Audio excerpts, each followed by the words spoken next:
أعوذ بالله من الشيطان الرجيم. بسم الله الرحمن الرحيم.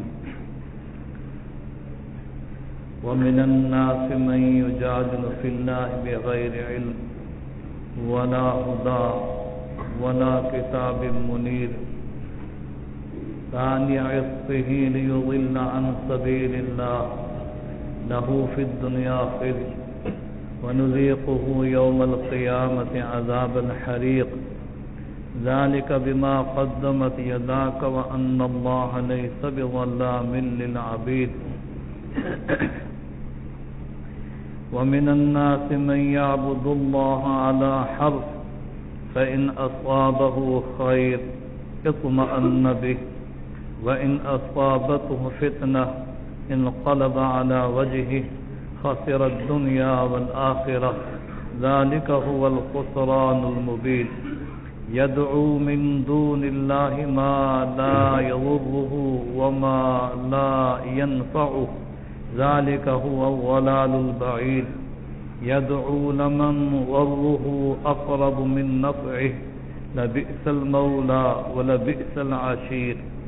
إن الله يدخل الذين آمنوا وعملوا الصالحات جنات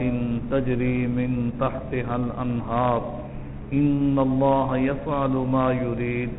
صدق الله العظيم.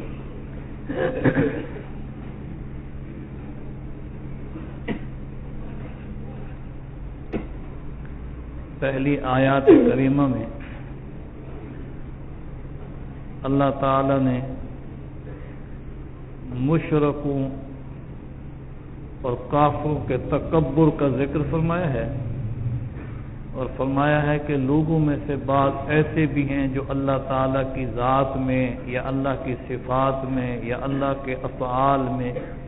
بغیر کسی علم، بغیر کسی ہدایت، بغیر کسی روشنی پہنچانے والی کتاب کے جھگڑا کرتے ہیں، بحث مباحثہ کرتے ہیں.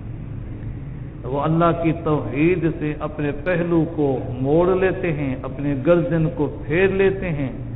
حالانکہ ان کے پاس اللہ کی توحید کے انکار کے لیے کوئی دلیل نہیں، ان کے پاس کوئی سند نہیں، کوئی کتاب نہیں، ضد ہے اور عناد ہے، بس اور کچھ نہیں. اللہ تعالیٰ فرماتے ہیں کہ ایسے شخص کو قیامت کے دن ہم جلانے والی آگ کا عذاب کا مزہ چکھائیں گے. ایسے شخص کو ہم جہنم کا ایندھن بنائیں گے اور اس کو ذلیل اور رسوا کرنے کے لیے کہا جائے گا یہ وہ ہے جو تیرے ہاتھوں نے آگے بھیجا تھا، یہ تیری ضد اور عناد کا، کفر اور شرک کا نتیجہ ہے، صلہ ہے، یہ اس کا بدلہ ہے جو تمہیں ملے گا. اور یہ کون تھا؟ یہ نضر ابن حارث مشرکین مکہ کے سرداروں میں سے ایک تھا، اور ابو جہل وغیرہ. فرمایا وَمِنَ النَّاسِ مَنْ، اور لوگوں میں سے بعض ایسے بھی ہیں یجادل فی اللہ، جو جھگڑا کرتے ہیں اللہ تعالیٰ کی ذات کے متعلق، اس کی توحید میں، اس کی صفات میں، اس کے افعال کے بارے میں، بغیر علم، بغیر علم کے، کوئی علم نہیں ان کو، جہالت، ولا ہدی، اور بغیر کسی ہدایت کے، ولا کتاب منیر، اور بغیر کسی روشنی پہنچانے والی کتاب کے، کوئی ان کے پاس سند نہیں، کوئی دلیل نہیں. کہ اس وقت بھی جو لوگ گمراہی کے راستے پر چل رہے ہیں اور آئے دن نیا طریقہ، نیا مذہب، نیا دستور بنا کے اسلام میں داخل کر رہے ہیں، ان کے پاس کوئی دلیل نہیں ہے، نہ ان کے پاس کوئی علم ہے، نہ کوئی ہدایت ہے، نہ ان کے پاس کوئی روشنی پہنچانے والی کتاب ہے. یعنی یہ موجودہ دور میں جو بدعات اور رسومات لوگ گھر گھر کے اسلام میں داخل کر رہے ہیں، یہ باتیں نہ قرآن سے ثابت ہیں، نہ تورات سے ثابت ہیں، نہ انجیل سے ثابت ہیں، نہ زبور سے ثابت ہیں، نہ نبی صلی اللہ علیہ وسلم کی ذخیرہ احادیث سے ثابت ہیں، نہ صحابہ کرام کی جماعت سے یہ طریقہ ثابت ہے، نہ فقہائے کرام کی جماعت سے یہ طریقہ ثابت ہے، نہ محدثین اعظام کے طریقہ سے یہ مروجہ رسومات ثابت ہیں. ان لوگوں کے پاس کوئی دلیل نہیں ہے، کوئی سند، ضد ہے، عناد ہے، بس وہ کرتے جا رہے ہیں. ہر آئے دن ایک نیا فتنہ، نیا فساد نئی رسم، نیا طریقہ۔ اگر یہ دین ہوتا اللہ اس کو قرآن میں نہ بیان کرتا، کیا یہ حضور صلی اللہ علیہ وسلم نہ بیان فرماتے؟ حضور آئے کس کام کے لیے تھے؟ دین بیان کرنے کے لیے نہیں آئے تھے۔ حضور صلی اللہ علیہ وسلم کو جو اللہ نے مبعوث فرمایا تھا اپنی مخلوق کی رہنمائی کرنے کے لیے نہیں بھیجا تھا، تو اور کس کام کے لیے بھیجا تھا؟ اگر یہ سنت ہوتا، یہ دین ہوتا، یہ جائز ہوتا، اچھا عمل ہوتا، تو حضور نہ بتاتے کہ یہ بھی کرنا ہے، نماز بھی پڑھنی ہے، روزہ بھی رکھنا ہے، زکوٰۃ بھی دینی ہے، حج بھی کرنا ہے، عمرہ بھی کرنا ہے، یا جلوس بھی نکالنا ہے، ساتھ یہ بھی کرنا ہے، بتاتے نا۔ لیکن کوئی کتاب قرآن سے، حدیث سے، اجماع امت سے، صحابہ سے، فقہا، ائمہ، کسی سے کوئی ثابت نہیں ہے۔ ضد ہے، عناد ہے، جو جی میں آیا لوگ کرتے جاتے ہیں، اور باقی لوگ ہوتے ہیں وہ ان کی ہاں میں ہاں ملاتے رہتے ہیں۔ اور ان حالات کے متعلق ہمارے نبی صلی اللہ علیہ وسلم نے پہلے فرما دیا تھا پیشن گوئیاں کہ جو قیامت قریب ہوتے جائے گی، طرح طرح کے فتنے کھڑے ہو جائیں گے، ایمان کو لوٹنے اور ایمان کو برباد کرنے والے کئی لوگ میدان میں آئیں گے۔ اللہ اکبر۔ اور دنیا میں جب بھی کسی شخص نے کسی غلط نظریے اور عقیدے کا نعرہ لگایا ہے، کچھ لوگ ضرور گمراہ ہوئے ہیں اور اس کی جماعت میں، اس کی پارٹی میں، گروپ میں شامل ہوئے ہیں۔ حتیٰ کہ کاذبوں نے، دجالوں نے نبوت کا جھوٹا دعویٰ بھی جس بیمان نے بھی کیا، کچھ لوگ اس کی جماعت میں شامل ہوئے ہیں۔ آج دیکھو قادیانی ملعون ہے، آج بھی دیکھو لوگ وہ ہیں، قادیانی ہیں بھی تھی، بن بھی رہے ہیں، پہلے بھی ایسا ہوتا رہا، آج بھی ایسا ہو رہا ہے۔ تو جو بھی کوئی شخص کھڑا ہوتا ہے، غلط نظریہ عقیدہ پیش کر دیتا ہے، کچھ نہ کچھ لوگ گمراہ ہوتے ہیں، مرتد ہوتے ہیں، وہ اس کے ساتھ چلے جاتے ہیں۔ تو فرمایا کہ یہ ضد ہے، عناد ہے، باقی کوئی دلیل تو ہے، کوئی حق سمجھانے کی کوشش کرے تو گردن موڑ لیتے ہیں، پہلو پھیر دیتے ہیں، بس ضد کر کے، انکار کر کے چلے جاتے ہیں۔ فرمایا ایسے لوگوں کو بس جہنم کا عذاب ہی پھر ان کو سیدھا کرے گا، اور تو کوئی چیز باقی نہیں۔ وَمِنَ النَّاسِ مَن، اور لوگوں میں سے کچھ ایسے بھی لوگ ہیں یجادل فی اللہ، جو جھگڑا کرتے ہیں اللہ تعالیٰ کی صفات، اس کی توحید کے بارے میں، بغیر علم، بغیر علم کے، ولا ہدن، اور بغیر کسی ہدایت کے، رہنمائی کے، ولا کتاب منیر، اور نہ ہی ان کے پاس کوئی روشنی دینے والی کتاب ہے، بغیر کسی کتاب کے۔ ثانی عطفہ، اپنے پہلو کو موڑ کر، لیضل عن سبیل اللہ، تاکہ خود بھی بے ایمان گمراہ ہوا اللہ کے راستہ سے، اور مخلوق خدا کو بھی گمراہ کرتا ہے، تاکہ گمراہ کرے اللہ کے راستے۔ خیر لہو فی الدنیا خزي، اس کے لیے دنیا میں رسوائی ہے، رسوائی، ذلت ہے۔ ونذیقہ یوم القیامہ، اور ہم ذائقہ چکھائیں گے اس کو قیامت کے دن عذاب الحریق، جلنے کے عذاب کا، جلانے والا جہنم کا عذاب۔ اللہ اکبر۔ حدیث مبارکہ میں آتا ہے کہ حضور اکرم صلی اللہ علیہ وسلم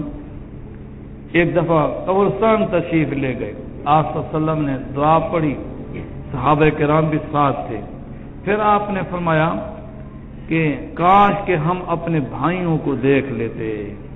کاش کہ میں اس کو پسند کرتا ہوں کہ ہم اپنے بھائیوں کو دیکھتے۔ صحابہ کرام نے پوچھا یا رسول اللہ صلی اللہ علیہ وسلم، ہم آپ کے بھائی نہیں ہیں؟ آپ نے فرمایا نہیں، آپ میرے بھائی نہیں، آپ تو میرے صحابی ہیں، آپ تو میرے صحابی ہیں، آپ تو میرے براہ راست شاگرد ہیں، مرید ہیں، مقتدی ہیں، میرے صحابی ہیں آپ۔ تو بھائی کون ہیں؟ فرمایا بھائی تو وہ ہیں جو بعد میں آئیں گے، ابھی تک دنیا میں نہیں آئے، بعد میں آئیں گے، بن دیکھے میرا کلمہ پڑھیں گے، ایمان لائیں گے، وہ میرے بھائی جو بن دیکھے کلمہ پڑھیں گے۔ پھر صحابہ نے پوچھا یا رسول اللہ صلی اللہ علیہ وسلم، حضرت آدم علیہ السلام سے لے کر حضرت عیسیٰ علیہ السلام تک کئی پہلی وہ کھڑی ہوں گی،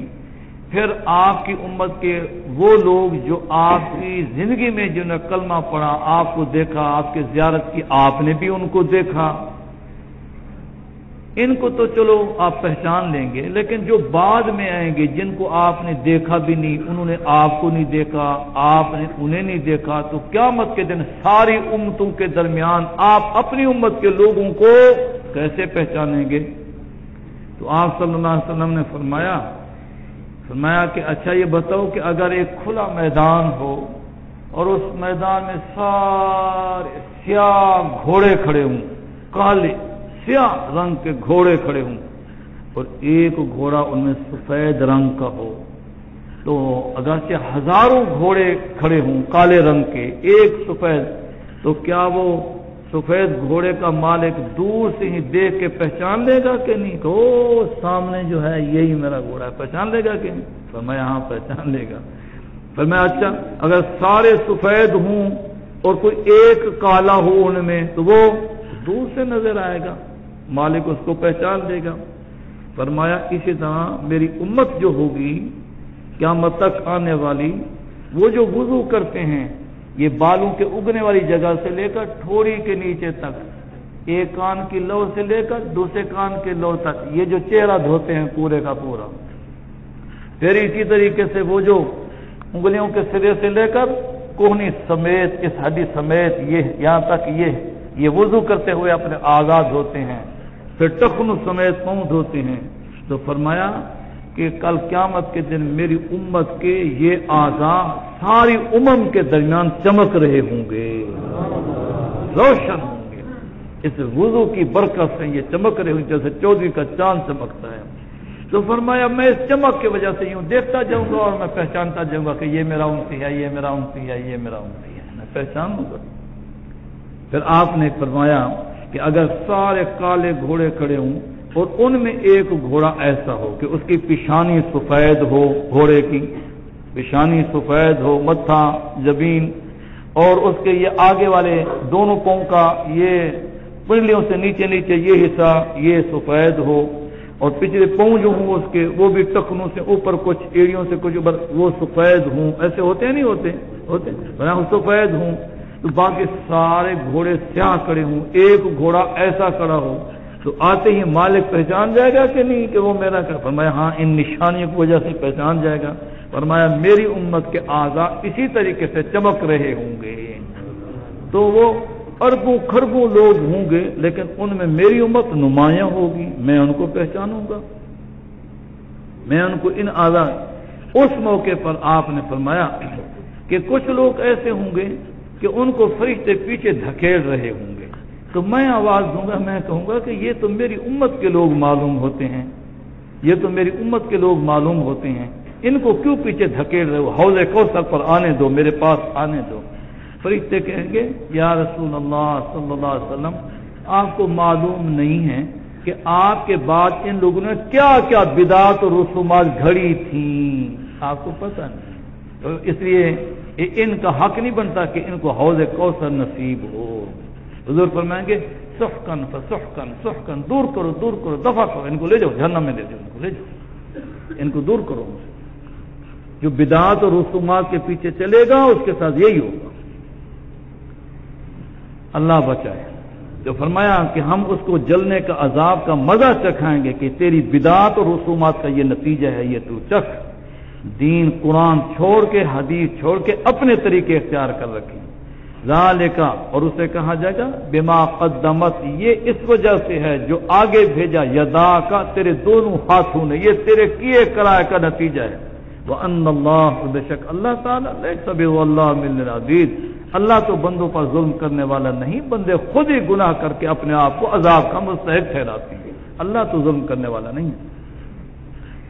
اس کے بعد والی آیت میں اللہ تعالیٰ نے منافقوں کا تذکرہ کیا ہے، مطلب پرست، مفاد پرست ٹولہ، ایک ان کا تذکرہ ہے۔ دنیا میں ایسے لوگ پہلے بھی تھے، حضور صلی اللہ علیہ وسلم کے دور میں بھی رہے، اب بھی ایسے موجود ہیں، مطلب پرست، مفاد پرست۔ مطلب ہو تو بڑے قریبی دوست بن جاتے ہیں، مطلب جب ان کا نکل گیا پتہ چلتا ہے ایک دوسرے کو جانتے بھی نہیں، پہچانتے بھی نہیں، ایسے لوگ اب بھی موجود ہیں۔ اللہ تعالیٰ فرماتے ہیں بعض لوگ ایسے ہیں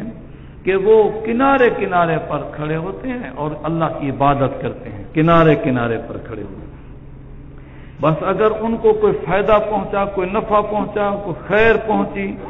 تو ذرا دل مطمئن ہو جاتا ہے، اور اگر تھوڑی سی کوئی آزمائش آئی تو وہیں سے دوڑ لگا کے بھاگ جاتی ہیں، پھر نکل جاتی ہیں۔ یہ جو منافق طبقہ ہوتا ہے وہ اسی طرح ہوتے ہیں کہ وہ زبان سے کلمہ پڑھتے ہیں، لا الہ الا اللہ محمد رسول اللہ، زبان سے کلمہ پڑھتے ہیں، قسمیں اٹھاتے ہیں کہ ہم مومن ہیں، تو زبان سے کلمہ پڑھتے ہیں، بظاہر نماز بھی پڑھتے ہیں، تسبیحات بھی پڑھتے ہیں، تو ان کا ظاہر ایمان والوں کے ساتھ ہوتا ہے، اندر ان کے کفر ہوتا ہے، اس لیے ان کا اندرونی حصہ، باطنی حصہ وہ کافروں کے ساتھ ہوتا ہے۔ تو ظاہری حصہ ادھر ہوتا ہے مومنوں کے ساتھ، اندرونی حصہ ادھر ہوتا ہے، یہ ایسے بیمان ہوتے ہیں، مذبذبین بین ذالک لا الہ ہاؤلاء ولا الہ ہاؤلاء مذبذبین بین ذالک، درمیان میں متردد ہوتے ہیں، ظاہر ادھر ہوتا ہے مومنوں کے ساتھ، باطن ادھر ہوتا ہے کافروں کے ساتھ۔ تو منافق ایسے ہوتے تھے کہ وہ آ کے کلمہ پڑھتے تاکہ جان بچ جائے، مال بچ جائے کلمہ کی نسبت سے، پھر کوئی مال غنیمت وہ بھی کچھ مل جائے گا، کوئی صدقہ خیرات آئے گا لنگر میں وہ بھی مل جائے گا، مل گیا تو مطمئن ہو گئے، ذرا 2 قدم آگے اسلام کے قریب ہو گئے، اور ذرا آزمائش آئی جنگ میں، صحابہ کو کچھ تھوڑا بہت نقصان پہنچا، کچھ نقصان ہو گیا، بس پھر دوبارہ کفر میں چلے جائیں۔ تو اللہ فرماتے ہیں یہ ایسے نامراد ہیں، دنیا میں بھی ذلیل، آخرت میں بھی ذلیل، ان کا کوئی دین ایمان نہیں، یہ مطلب پرست لوگ ہیں، جب تک مفاد ملتا رہے تو آگے آگے بڑھتے ہیں، مطلب نکلا چلے گئے۔ اور اب بھی ایسے لوگ موجود ہیں، وَمِنَ النَّاسِ مَنْ، اور لوگوں میں سے کچھ ایسے بھی ہیں، يَعْبُدُ اللَّهَ عَلَى حَرْفٍ، کہ وہ عبادت کرتے ہیں اللہ تعالیٰ کے کنارے پر کھڑے ہو کے، فَإِنْ أَصَابَهُ خَيْرٌ، بس اگر پہنچے اس کو کوئی بھلائی، کوئی مال پہنچے، اطمأن بہ، تو پھر وہ اس کے اوپر مطمئن ہو جاتا ہے کہ ٹھیک ہے ٹھیک ہے، وَإِنْ أَصَابَتْهُ فِتْنَةٌ، اور اگر پہنچے ان کو کوئی فتنہ، کوئی آزمائش، کوئی تکلیف، انقلب علی خسری، علی وجہہ، اپنے چہرے کے بل پھر لوٹ جاتا ہے، واپس چلا جاتا ہے۔ اللہ فرماتے ہیں خسرت دنیا والآخرہ، یہ ایسے لوگ خسارے میں پڑے دنیا میں بھی اور آخرت میں بھی، ذالک هو الخسران المبین، اور یہ ہے کھلا نقصان، کھلا خسارہ۔ ایسے لوگوں کی کیا زندگی ہے جن کی نہ کوئی زبان کا اعتبار، نہ بات کا اعتبار، نہ ان کا کوئی دین ایمان ہے، بس وہ مطلب کے پیچھے پھرتے رہتے ہیں۔ اس کے بعد یدعو من دون اللہ، اس آیت میں پھر اللہ تعالیٰ 2 آیتوں میں مشرکوں کا ذکر کرتے ہیں۔ اللہ تعالیٰ فرماتے ہیں کہ یہ جو مشرک ہے یہ پکارتا ہے اللہ کے علاوہ ان چیزوں کو جو چیزیں نہ اس مشرک کو نفع دے سکتی ہیں نہ اس کو کوئی نقصان پہنچا سکتی ہیں۔ اللہ کے علاوہ کوئی نافع اور کوئی ذات، کوئی نفع دینے والا، کوئی نقصان دینے والا نہیں ہے، نفع نقصان کے مالک اللہ ہے۔ 7ویں پارے میں آیت ہے وَإِن يَمْسَسْكَ اللَّهُ بِضُرٍّ فَلَا كَاشِفَ لَهُ وَإِن يُرِدْكَ بِخَيْرٍ وَإِن يَمْسَسْكَ بِخَيْرٍ فَهُوَ عَلَى كُلِّ شَيْءٍ قَدِيرٌ، اگر اللہ تعالیٰ کسی کو کوئی تکلیف پہنچائے تو اس کو کھولنے والا، ہٹانے والا کوئی بھی نہیں ہے۔ وَإِن يَمْسَسْكَ اللَّهُ بِضُرٍّ فَلَا كَاشِفَ لَهُ إِلَّا هُوَ، اللہ ہی اس کو کھولے تو کھولے اور کوئی نہیں ہٹا سکتا۔ وَإِن يَمْسَسْكَ بِخَيْرٍ، اور اگر اللہ تعالیٰ کسی آدمی کو کوئی خیر پہنچا دے، نفع پہنچا دے، تو اللہ اس پر بھی قادر ہے۔ تو خیر اور نفع، نفع اور نقصان یہ اللہ کے ہاتھ میں ہے اور کسی کے ہاتھ نہیں۔ 11ویں پارے میں یہ آیت ہے وَإِن يَمْسَسْكَ اللَّهُ بِضُرٍّ فَلَا كَاشِفَ لَهُ إِلَّا هُوَ وَإِن يُرِدْكَ بِخَيْرٍ فَلَا رَادَّ لِفَضْلِهِ يُصِيبُ بِهِ مَن يَشَاءُ مِنْ عِبَادِهِ وَهُوَ الْغَفُورُ الرَّحِيمُ، کہ اللہ اگر کسی کو کوئی تکلیف پہنچائے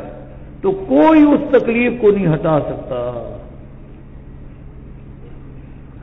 کوئی نفع نہیں پہنچا سکتا اس تکلیف کو نہیں، ہاں اللہ خود ہی اس تکلیف کو دور کر دے، ہٹا دیتا۔ ڈاکٹروں کے پاس، حکیموں کے پاس جیسے کوئی آدمی جائے تو وہ دوائی تو دے سکتے ہیں، شفا نہیں دے سکتے۔ ڈاکٹروں کے پاس نسخہ ہوتا ہے، وہ لکھ کے دے دیں گے، دوائی دے دیں گے، شفا نہیں دے سکتے، شفا صرف اللہ کی ذات دیتی ہے۔ اور اگر اللہ تعالیٰ کسی کو کوئی خیر پہنچا دیں، کوئی بھلائی پہنچا دیں، کوئی نفع پہنچا دیں، ساری دنیا مل کے اس نفع کو، خیر کو اس نے ہٹانا چاہے نہیں ہٹا سکتے۔ اللہ جسے چاہتے ہیں عزت دیتے ہیں، جسے چاہتے ہیں ذلت دیتے ہیں، اللہ کے ہاتھ میں سب کچھ ہے، بیدک الخیر، انہ علی کل شیء قدیر وہو علی کل شیء قدیر. بس وہی ذات ہے جو ہر چیز پر قدرت رکھنے والی. اللہ تعالیٰ نے سورۃ اعراف کے آخر میں حضور اکرم صلی اللہ علیہ وسلم کو فرمایا کہ آپ اپنی زبان مقدس و مطہر سے یہ اعلان کر دیں ساری امت کے سامنے، قل لا املک لنفسی نفعا ولا ضرا الا ما شاء اللہ، کہ میں اپنے آپ کو بھی کوئی نفع اور نقصان نہیں پہنچا سکتا. اے نبی صلی اللہ علیہ وسلم آپ فرما دیجئے، کہہ دیجئے قل لا املک لنفسی نفعا ولا ضرا الا ما شاء اللہ، میں اپنے آپ کے نفع اور نقصان کا مالک بھی نہیں مگر جو اللہ چاہتے ہیں وہی. اور سورۃ جن میں 29ویں پارہ سورۃ جن میں دوسرے رکوع کی دوسری آیت میں رب تعالیٰ نے نبی صلی اللہ علیہ وسلم فرمایا آپ ان سب کے سامنے اعلان کر دیں کیا قل لا املک لکم ضرا ولا رشدا، میں تمہارے نقصان اور بھلائی کا مالک نہیں. قل انما ادعو ربی، کہہ دیجئے کہ بے شک میں پکارتا ہوں اپنے رب کو، ولا اشرک بہ احدا، میں اس کے ساتھ کسی اور کو شریک نہیں کرتا. قل لا املک لکم ضرا ولا رشدا، اور میں تمہارے نقصان اور بھلائی اور نفع کا مالک نہیں. نفع نقصان صرف اللہ کے ہاتھ میں اور کوئی کسی کو نہیں دے سکتا. قرآن پاک میں احادیث میں بار بار اس کا ذکر کیا گیا کہ انسان کا عقیدہ صحیح ہو، موحد ہو، توحید کا قائد ہو، کہ حاجت روا صرف، مشکل کشا صرف، فریاد رس صرف، دستگیر صرف. یہ بار بار اس کی تاکید. آنے والے ہر نبی نے یہی کہا یا قوم اعبدوا اللہ ما لکم من الہ غیرہ، اللہ کے علاوہ کوئی معبود نہیں، صرف اسی کی عبادت کرو، وہی نفع دینے والا، وہی نقصان دینے والا ہے، حاجت روا مشکل کشا وہی. اب بعض لوگ درود تاج پڑھتے ہیں، بعض لوگ درود، ان سے کبھی پوچھو تو صحیح کہ یہ درود تاج کون سی بخاری میں ثابت ہے، مسلم شریف میں ہے، ابو داؤد شریف میں ہے، ترمذی شریف میں ہے، نسائی شریف میں ہے، کون سی کتاب میں یہ درود تاج کدھر سے نکل آیا؟ نہ پوچھو ان سے، کوئی ان کے پاس نہ علم ہے، نہ ہدایت ہے، نہ کوئی کتاب ہے. اور اس درود تاج میں یہ لفظ ہیں دافع البلاء والوباء والقحط والالم، کہ آپ صلی اللہ علیہ وسلم جو ہیں دافع البلاء کے مصیبتوں کو ٹالنے والے ہیں، والوباء اور مصیبتوں اور وباؤں کو ٹالنے والے ہیں، والقحط خشکسالی اور اس کو تنگی کو ٹالنے والے ہیں، اور والالم تکلیف درد کو ٹالنے والے ہیں. یہ درود تاج میں یہ الفاظ ہیں دافع البلاء والوباء والقحط والالم. یہ سنتے ہیں آپ تو حالانکہ قرآن حدیث تو یہ کہتا ہے کہ تکلیفوں کو دور کرنے والا کون ہے؟ وَإِن يَمْسَسْكَ اللَّهُ بِضُرٍّ فَلَا كَاشِفَ لَهُ إِلَّا هُوَ، اگر اللہ آپ کو کوئی تکلیف پہنچائے کوئی اس کو دور نہیں کر سکتا، ہاں اللہ خود ہی دور کرے تو کر سکتا ہے. وَإِن يُرِدْكَ بِخَيْرٍ، اور اگر اللہ تعالیٰ آپ کے بارے میں کوئی بھلائی کا ارادہ کرے فَلَا رَادَّ لِفَضْلِهِ، اللہ کے اس فضل کو کوئی رد نہیں کر سکتا، ہٹا نہیں سکتا. وہ اللہ تعالیٰ مالک ہے، جسے چاہے خیر پہنچائے، جسے چاہے ضرر پہنچائے، نفع نقصان کا مالک اللہ. تو اب جو اللہ کے علاوہ کسی اور کو، پھر میں نے دو آیتیں پڑھی کہ خود اللہ تعالیٰ نے حضور صلی اللہ علیہ وسلم کو فرمایا کہ آپ اپنی زبان مقدس سے اعلان کر دیں لا املک لنفسی نفعا ولا ضرا الا ما شاء اللہ، میں اپنے آپ کے بارے میں بھی نفع نقصان کا مالک نہیں ہوں، اور تمہارے لا املک لکم ضرا ولا رشدا، اور میں تمہارے نفع نقصان کا مالک بھی نہیں ہوں. تو اللہ کی ساری مخلوق میں سب سے بڑا درجہ تو آپ کا ہے. تو جب آپ اپنے آپ کو بھی نفع نقصان نہیں پہنچا سکتے، کسی اور کو نہیں پہنچا سکتے، تو اور کون ہے جو نفع نقصان پہنچا سکے؟ تو جو لوگ درود تاج پڑھتے ہیں اور اس میں تو یہ لفظ ہیں دافع البلاء والوباء والقحط والالم، کہ آپ صلی اللہ علیہ وسلم جو ہیں دافع البلاء بلاؤں کو مصیبتوں کو ٹالنے والے ہیں، والوباء وبائے عام جو پھیل جاتے ہیں، مرض جیسے آج کل خسرہ پھیلا ہوا کئی جگہوں میں، ان کو دفع کرنے والے ہیں. والقحط، یہ بارش رک گئی، قحط پڑ گیا، اس کو تنگ خشک سالی کو دفع کرنے والے ہیں. والالم، تکلیفوں کو دفع کرنے والے ہیں. تو اگر آپ ہیں تو پھر یہ قرآن تو یہ کہتا ہے کہ اللہ کے علاوہ اور کوئی نہیں، اور وہ کہتا ہے ہیں،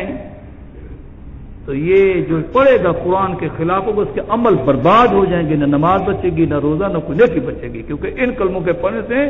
وہ آدمی خارج از اسلام ہو جاتا ہے، عقیدہ توحید سے نکل جاتا ہے۔ باقی وہ درود تاج جو ہے وہ میں نے آپ کو کہا کہ بھئی وہ جو پڑھے اس کو کہو کہ یہ کہاں سے ثابت ہے، کون سا صحابی پڑھتا تھا اس کو، یہ ذرا ثابت تو کرو، ذرا دکھاؤ تو صحیح۔ اللہ بچائے، بعض لوگ درود ماہی پڑھتے ہیں، او درود ماہی، چلو بخاری سے ثابت ہوتا، کو کہتا درود بخاری، درود مسلم، چلو کوئی ہوتا بھئی یہ بخاری شریف سے ثابت ہے، یہ مسلم شریف سے ثابت ہے، یہ درود ماہی، میرا ماہی چند پڑھتا ہوگا نا، ماہی چند، تو یہ اس سے ثابت ہے، یہ درود ماہی ہے۔ حالانکہ حضور صلی اللہ علیہ وسلم نے جو نماز میں پڑھنے کے لیے درود شریف بتایا وہ تو یہ ہے جو ہم پڑھتے ہیں، اللہم صلی علی محمد وعلی آل محمد کما صلیت علی ابراہیم وعلی آل ابراہیم انک حمید مجید، اللہم بارک علی محمد وعلی آل محمد کما بارکت علی ابراہیم وعلی آل ابراہیم انک حمید مجید۔ درود شریف تو یہ ہے جس کو درود ابراہیمی کہتے ہیں، کیونکہ ابراہیم علیہ السلام کا نام اس میں موجود ہے، اس لیے اس کو درود ابراہیمی کہتے ہیں۔ تو آپ نے تو اس کی تعلیم دی ہے، اس کو نہیں پڑھتے، درود تاج پڑھتے ہیں، درود ماہی پڑھتے ہیں، باقی پتہ نہیں کیا کیا پڑھتے ہیں۔ بعض لوگوں کا یہ نظریہ ہے کہ وہ یوں کہتے ہیں امداد کن امداد کن، ہر رنج و علم سے آزاد کن، امداد کر امداد کر، ہر رنج اور غم سے آزاد کر، در دین و دنیا شاد کن، دنیا میں بھی دین میں بھی خوش کر دیں، یا غوث اعظم دستگیر، آگے یہ پڑھ دیں، امداد کن ہر رنج و غلم ہر رنج و علم آزاد کن، امداد کر ہر رنج اور غم سے آزاد کر، امداد کن ہر رنج و علم سے از ہر رنج و علم آزاد کن، در دین و دنیا شاد کن، یا غوث عالم دستگیر۔ اب یہ عقیدہ یہ کیا ہے؟ یہ تو اللہ کے علاوہ اور کو پہ مشکل کشا مان رہا ہے، اور کو حاجت روا مان رہا ہے۔ اللہ کے بندو، پھر توحید کس چیز کا نام ہے؟ توحید کس چیز کا نام؟ تو ایسے لوگ ان سے آپ پوچھیں تو صحیح کہ یہ کہاں سے نکالا ہے، یہ کون سا صحابی پڑھتا تھا، یہ کون سا تابعی پڑھتا تھا، کون سا تبع تابعی پڑھتا تھا، یہ کون سا امام اور کون سا فقیہ وقت پڑھتا تھا، کوئی محدث کوئی فقیہ بتاؤ تو صحیح۔ ضد ہے، اناد ہے، بس اور کچھ نہیں ہے۔ اللہ تعالی حفاظت ہوتا ہے۔ فرمایا یدعو، یہ مشرک یہ پکارتا ہے من دون اللہ، اللہ کے بڑے بڑے، اللہ کے نیچے، اللہ کے علاوہ، ما ایسی مخلوق کو لا یضرہ، جو اس کو کوئی ضرر اور نقصان نہیں پہنچا سکتے، وما اور ایسی مخلوق کو کہ لا ینفعہ، جو اس کو کوئی نفع بھی نہیں پہنچا سکتے، ذالک هو الضلال البعید، اور یہی تو ہے دور کی گمراہی، اور کیا ہے؟ یہ گمراہی نہیں تو اور کیا ہے کہ ایسی مخلوق کو، بتوں کو، حجر کو، شجر کو، ایسی جو نہ سنتے ہیں نہ دیکھتے ہیں نہ نفع پہنچا سکتے ہیں نہ، اور یہ ان کو کہتے ہیں مشکل کشا، حاجت روا۔ یدعو لمن ضرہ اقرب من نفعہ، پکارتا ہے البتہ اس کو کہ ضرہ، کہ اس کا ضرر و نقصان اقرب من نفعہ، جو زیادہ قریب ہے اس سے نفع کے، کہ جو آدمی غیر اللہ کو پکارے گا تو وہ مشرک بن جائے گا، عقیدہ اس کا خراب، اعمال اس کے سارے برباد۔ لبئس المولا ولبئس العشیر، البتہ بہت برا ہے آقا، اور البتہ بہت برا ہے عشیر، اس کا ساتھی۔ یہ کافروں کا انجام بد کا ذکر تھا، آگے اللہ ایمان والوں کا ذکر فرماتے ہیں، ان اللہ، بے شک اللہ تعالیٰ، یدخل الذین آمنوا وعملوا الصالحات، داخل کریں گے ان کو جو ایمان لائے اور عمل کیے اچھے۔ کس چیز میں داخل کریں گے؟ جنات، باغات میں، ایسے باغات تجری من تحتها الانہار کے بہ رہی ہوں گی، چل رہی ہوں گی، وہ جاری ہوں گی ان باغات کے نیچے نیچے سے نہریں، وہ شراب طہور کی نہر ہوگی، دودھ کی نہر ہوگی، پانی کی نہر ہوگی، شہد کی نہریں بہ رہی ہیں۔ وہ 26ویں پارے میں اللہ نے بیان فرمایا، مثل الجنة التي وعد المتقون فيها أنهار من ماء غير آسن وأنهار من لبن لم يتغير طعمه وأنهار من خمر لذة للشاربين وأنهار من عسل مصفى کہ کئی نہریں پانی کی، کئی دودھ کی، کئی شراب طہور کی، کئی شہد کی ہیں، یہ تو پینے کا سامان ہوگا۔ وَلَهُمْ فِيهَا مِنْ كُلِّ ثَمَرَاتٍ، اور مومنوں کے لیے ان باغات میں ہر پھل فروٹ بھی ہوگا جو ان کو ملے گا۔ داخل کریں گے ایسے باغات میں کہ چلتی ہوں گی ان کے نیچے سے نہریں۔ ان اللہ، بے شک اللہ تعالیٰ، یفعل ما یرید، اللہ کرتے ہیں جو وہ چاہتے ہیں۔ فعال لما یرید، اللہ کرنے والے ہیں جو اللہ چاہتے ہیں، اللہ جو چاہتے ہیں وہی ہوتا ہے۔ اللہ ہم سب کو صحیح عقیدے پر قائم رکھے، جو لوگ غلط عقیدے پر ہیں اللہ ان کی رہنمائی فرمائے، اللہ ان کو ہدایت نصیب فرمائے۔ اللهم صل على سيدنا مولانا محمد اللهم وفقنا لما تحب وترضى من القول والفعل انك على كل شيء قدير يا حي يا قيوم برحمتك نستغيث۔ اے اللہ امت مسلمہ کی بخشش المغفرت فرما، اللہ زندہ مردوں سب کو معاف فرما، اللہ مردوں عورتوں کو معاف فرما، حاضرین غائبین کے بخشش فرما، سب کی جائز حاجات کو، ضروریات کو خزانہ غیب سے پورا فرما، سب کے نیک ارادوں کو، نیک تمناؤں کو پورا فرما۔ اللہ کریم دنیا بھر میں مظلوموں کی مدد اور نصرت فرما، بیماروں کو صحت عطا فرما، تندرستوں کو رزق کی فراوانی نصیب فرما، پریشان لوگوں کی پریشانی کو دور فرما، امت مسلمہ کو صالح، جری اور بہادر قیادت نصیب فرما، جری اور بہادر حکمران نصیب فرما، امیر المؤمنین خلیفۃ المسلمین نصیب فرما، امیر المؤمنین ملا محمد عمر کی خصوصی حفاظت فرما، ان کے تمام رفقاء سفر کی خصوصی مدد نصرت حفاظت فرما، دنیا بھر میں تمام دینی جماعتیں، دینی ادارے، دینی مدارس کی حفاظت فرما، تمام مجاہدین کی جماعتوں کی حفاظت فرما، ان کے کارکنوں کی حفاظت فرما، عمراء کی حفاظت فرما، تمام دین کے دشمن جہاں بھی ہوں ان کو ذلیل فرما، اہل حق کے دشمن اور قاتل جہاں ہوں ان کو ذلیل فرما، اس ملک کے دشمن، اسلامی ملکوں کے دشمن جہاں ہوں اللہ ان کو ذلیل فرما، رسوا فرما، ناکام فرما، اہل حق کی ہر میدان میں مدد و نصرت فرما۔ وصلی اللہ تعالی علی خیر خلقہ محمد وعلی آلہ وصحبہ اجمعین، آمین برحمتہ۔